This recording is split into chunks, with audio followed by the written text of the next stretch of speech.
Avete presente il gioco dello Shanghai? Quello dei bastoncini che vengono tolti uno alla volta in attesa che l'avversario sbagli e faccia crollare tutto. A Rossano qualcuno sta facendo più o meno lo stesso gioco, sperando che a crollare siano i nervi di qualcun altro. Ma la partita politica, che vede chiamati in causa anche gli avvocati, sembra essere ancora lunga. L'ultima mossa, in ordine temporale, è quella fatta dal sindaco Marco Zonta, che, come noto, ha chiesto ai consiglieri dell'ex maggioranza la restituzione dei badge e delle chiavi del comune. A riconsegnarli anche Gianni Fagion, che da consigliere si occupava della protezione civile e dei volontari civici. Lui aveva accesso agli spazi comunali per ragioni organizzative, ma adesso non più.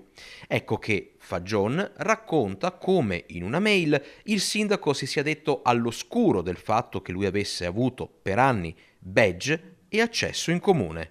Mi meraviglia che il sindaco non sa o non si ricorda che io entravo in comune per diversi compiti. Non entravo in comune per curiosare, il badge mi serviva per queste cose, adesso non lo so, non serve più che faccia questo servizio.